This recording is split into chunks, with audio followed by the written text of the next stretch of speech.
Terima kasih klik video ini dan jangan lupa subscribe. Pada 18 Jun 2011, sebuah keluarga gempar apabila anak remaja perempuan mereka tidak pulang-pulang ke rumah selepas keluar bersama dengan rakan lelakinya. Kemudian, pada 3 Julai 2011, misteri kehilangan remaja perempuan itu sejak 3 minggu sebelumnya di Pekan Seri Alam terjawab apabila polis menemui mayat yang tidak sempurna dan telah dibakar di 2 lokasi berasingan di Masai dan Ulu Tiram. Polis menemui anggota badan itu kira-kira jam 5 petang di sebuah perkuburan Hindu di Masai dan ladang sawit di Sungai Tiram, Ulu Tiram dipercayai adalah milik mangsa Nur Rahayu Komarudin berusia 16 tahun, seorang pelajar sekolah menengah kebangsaan Taman Universiti dekat Skudai. Lalu, apa sebenarnya yang telah berlaku kepada mangsa? Ini adalah kisahnya. Pada hari kejadian 17 Jun 2011, kira-kira pukul 10.30 malam, mangsa telah pergi ke Sport Prima, Pandan, Johor Bahru bersama rakan-rakannya untuk menonton permainan futsal. Selepas itu, pada pukul 1 pagi, mangsa dan rakan lelakinya singgah di sebuah gerai untuk minum dan 40 minit kemudian, mangsa meminta temannya bernama Adi menghantarnya dengan kereta pulang ke rumah kongsi yang didiami oleh keluarganya di Bandar Seri Alam, Masai. Setelah sampai di kawasan itu, rakan lelakinya menurunkan mangsa berhampiran pondok pengawal di kawasan perindustrian di situ dan meminta mangsa menghubungi ayahnya supaya datang menjemputnya. Bagaimanapun, ayah mangsa tidak menjawab panggilan tersebut dan oleh kerana sudah lewat malam, rakan lelakinya telah meninggalkan mangsa di situ. Pada kira-kira pukul 2.20 pagi, rakan lelakinya menerima panggilan daripada telefon bimbit mangsa dan mendengar suara mangsa sedang menangis dan meraung-raung. Pada masa sama, rakan lelakinya terdengar suara seorang lelaki berkata, "Kenapa kamu degil sangat? Tidak mahu dengar cakap aku." Rakan lelakinya juga terdengar bunyi anjing menyalak dan suara lelaki itu mengarahkan mangsa duduk di atas motosikal sebelum panggilan tersebut terputus. Pada malam itu, mangsa tidak pulang-pulang ke rumah dan disedari oleh bapanya pada keesokan paginya apabila dia melihat ada 10 panggilan tidak berjawab dari anaknya. Namun, apabila dia cuba untuk menelefon kembali anaknya, talian gagal dihubungi.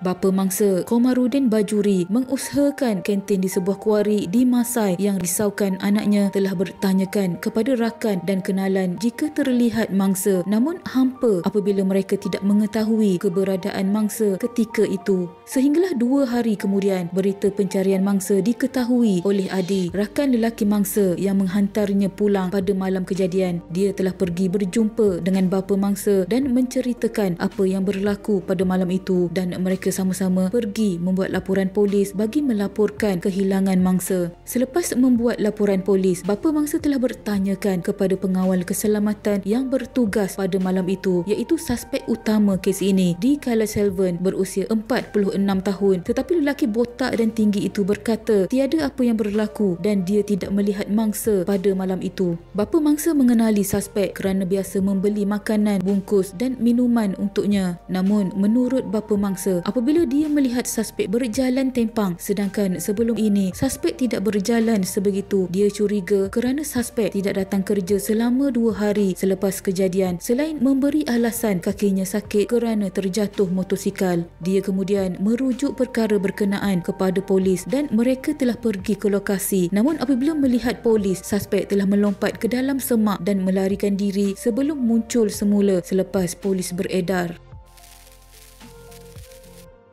Pada 4 Julai 2011, polis menemui beberapa anggota badan yang dikerat dan dibakar di 2 lokasi termasuk di tanah perkuburan Hindu di Masai dan di ladang sawit di Sungai Tiram, Ulu Tiram kira-kira 5 petang. Pihak polis yang menjalankan siasatan telah mendapat maklumat daripada orang awam yang menemui cebisan rambut, baju dan selipar di sebuah tanah perkuburan Hindu di Masai. Polis telah mengumpulkan barang bukti di tempat kejadian dan mayat mangsa telah dibawa ke Hospital Sultan Ismail Ismail untuk bedah siasat. Keluarga kandung mangsa juga telah diminta ke hospital untuk membuat ujian DNA berikutan penemuan mayat itu yang kemudiannya mengesahkan hasil ujian DNA mendapati ianya sepadan dengan mangsa. Pihak media telah mengatakan yang mangsa telah diperkosa oleh suspek yang telah membunuhnya, namun pihak polis telah memberi kenyataan yang ianya sukar untuk ditentukan sama ada ianya benar atau tidak kerana sukar untuk disiasat berikutan keadaan mayat mangsa yang sebegitu.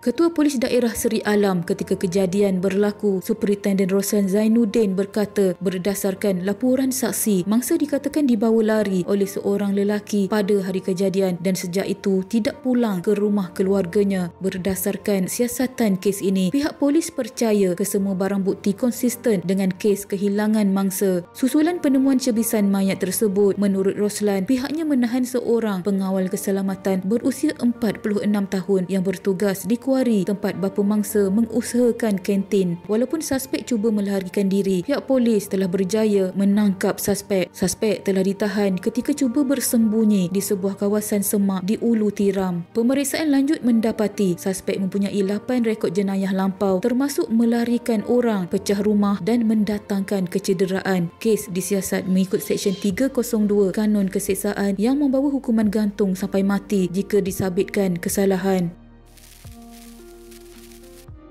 Susulan penemuan mayat tersebut yang kemudiannya telah disahkan milik mangsa melalui ujian DNA, keluarga kesal sikap sambil lewa rakan lelaki mangsa disifatkan tidak bertanggungjawab menyebabkan mangsa dibunuh. Ketika kejadian, mangsa dikatakan menjerit meminta rakan lelakinya itu mengambilnya semula selepas lelaki itu meninggalkannya di pondok pengawal berhampiran rumahnya di tapak pembinaan dekat Pekan Seri Alam. Bagaimanapun, jeritan mangsa tidak diendahkan lelaki berusia 28 tahun itu yang terus berlalu. Kakak mangsa, Waya Lia Santi berusia 19 tahun menyifatkan tindakan juruteknik dari rengit itu meninggalkan Ayu di depan pondok pengawal keselamatan di tapak pembinaan Pekan Seri Alam pada jam 2 pagi sebagai tidak bertanggungjawab kerana dia sepatutnya mementingkan keselamatan mangsa menghantarnya hingga ke rumah. Namun rakan lelaki mangsa, Adi, telah tampil menjawab persoalan keluarga mangsa yang ketika kejadian dia terima panggilan daripada mangsa yang meraung ketakutan dan ketika itu dia mendengar suara seorang lelaki menjerit. Ketika itu dia beranggapan Ayu dimarahi bapanya disebabkan pulang lewat malam dan terus membiarkannya. Adi berkata mangsa sebenarnya berkeras mahu diturunkan kira-kira 20 meter dari pondok pengawal berkenaan.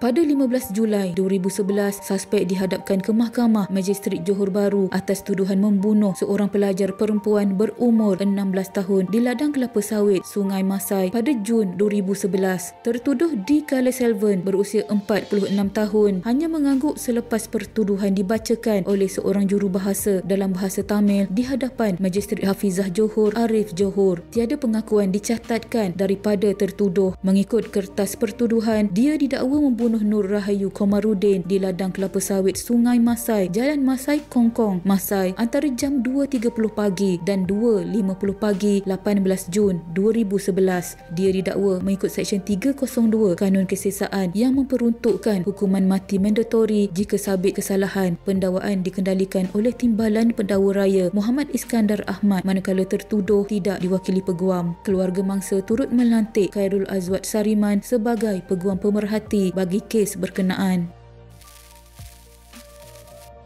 Pada 26 Disember 2012, perbuatan kejam suspek yang membunuh mangsa berbalas apabila dia dihukum gantung sampai mati oleh Mahkamah Tinggi Johor. Hakim Datuk Abdul Halim Aman mengarahkan Dikala Selvan menjalani hukuman tersebut selepas mendapati pihak pendakwaan berjaya membuktikan kes melampaui keraguan munasabah. Abdul Halim berkata tertuduh gagal memberikan penjelasan yang munasabah selain pembelaan yang dibuat secara bersumpah menerusi kandang saksi itu bersifat penafian semata-mata. Tertuduh gagal memperjelaskan mengapa dia perlu lari daripada pihak polis dan memindahkan beban kejadian terhadap orang lain iaitu Ramani dan Siva yang tidak diceritakan dengan lebih lanjut identiti mereka. Perbuatan yang kejam, tidak berperi kemanusiaan dan tidak bertamadun kerana tergamak melakukan perbuatan itu terhadap gadis yang sebaya dengan anaknya. Oleh itu mahkamah tiada pilihan lain selain menjatuhkan hukuman gantung sampai mati. Pada 28 Ogos 2012, 2015, Mahkamah Persekutuan telah mengekalkan hukuman mati terhadap suspek di atas perbuatan kejamnya itu. Panel 5 anggota yang dipengerusikan oleh Presiden Mahkamah Rayuan Tan Sri Mat Raus Sharif secara sebulat suara menolak rayuan akhir di Kala Selvan terhadap sabitan kesalahan dan hukuman mati yang dikenakan terhadapnya. Oleh itu, suspek tetap kekal digantung di atas perbuatan kejamnya. Pekerjaan yang dilakukan olehnya diharap dapat menjaga keselamatan. Rupa-rupanya tidak boleh diharapkan. Sama-sama kita ambil ikhtibar dari kes ini untuk menjaga anak perempuan dari terlalu bebas keluar sehingga lewat malam, kerana perbuatan itu akan memberi ruang kepada manusia yang bernafsu buas melakukan aksi kejahatannya. Takziah kepada keluarga mangsa. Sama-sama kita hadiahkan Al-Fatihah kepada Allahyarhamah Nur Rahayu Komarudin. Semoga rohnya dicucuri rahmat Allah dan dimasukkan ke dalam golongan hamba-Nya yang beriman. Sekian.